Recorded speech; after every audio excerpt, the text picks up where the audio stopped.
So far, AI's invasion of the video world has been a big success because it seems like millions of videos are being made with it, though right now no one confuses them for reality, for the most part.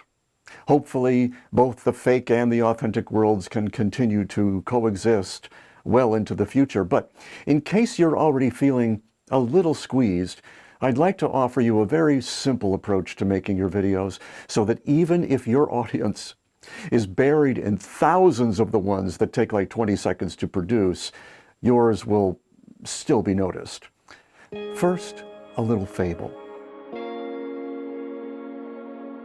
Long ago, in the independent duchy of Prospero, they held an annual event called CoachCon, where the best coaches in the land were invited to come and make 1-minute pitches to an audience of 2,000 people who wanted to lose weight, have better relationships, play better sports ball games, or make more money. On weight loss day, 500 coaches jammed into the backstage area waiting their turn. The first one came out and gave a well-reasoned, logical, and emotionally compelling statement about why he should be picked. Everyone in the audience took notes and agreed he was very good. The second came out and presented a powerful 3-point plan with logical, rational, and emotionally compelling reasons why she should be picked. Everyone took notes again. The third came out with a variation on the themes of the first and second, and on until Coach 24 seemed to have used up all the available variations. The coaches still waiting in the wings were psyching themselves up now, doing push-ups and sweating through their suits and dresses. It was a whirlwind of activity. But every once in a while, one of them would look up from their exertions and notice out of the corner of their eye a man known only as Coach number 25, calmly sitting on a cheap sofa, leafing through a book on European history, a little tiny bell sitting next to him on the arm. When he heard his number, Coach 25 came to life, ambled onto the stage, and saw half the audience sitting in a coma. He rang the bell. They all woke up, and he said, "Anybody ready for a snack? I have peanut butter cups. Or you can walk out of this auditorium today 1 pound lighter, and then 2 pounds lighter per week, barely moving a muscle until all the unwanted weight is gone. Who's in?" And the entire audience of 2,000 got up from their seats and walked right out of the auditorium and signed up for his program. The envious coaches called it a cheap parlor trick.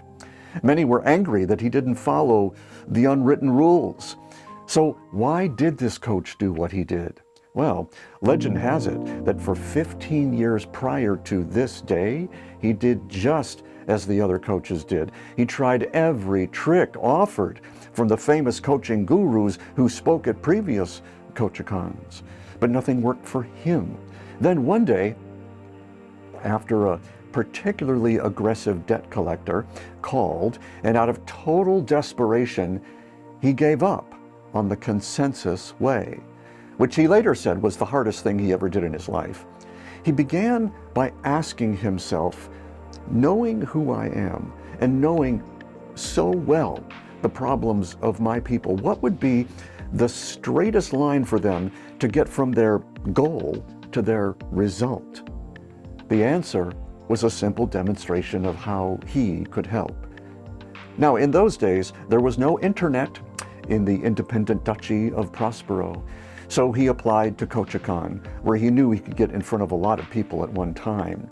Then, even being assigned number 25 with 475 of the best coaches in the duchy following him, he bought 1 peanut butter cup for 2,000 people, and he slept all night for the first time in a year.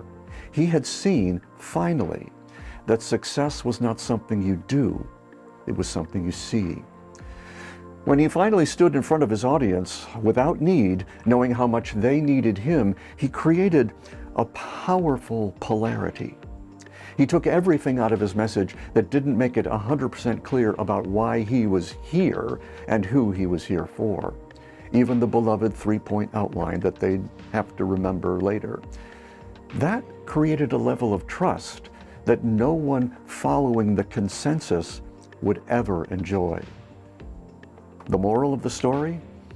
I don't know that there is one, but there does seem to be an invitation to let go of the layers of rules and stories that keep us down and start building something from our own uniqueness. That's the only thing no one can copy. You'll find your uniqueness when you let go of the stuff that isn't you. One way of doing that is to study your personal video DNA report. It's designed to decondition you from the kinds of coping behaviors that make most people come off just a little bit AI. When you show up as the human you are, though, whatever you do cannot help but stand out like a beacon in the night.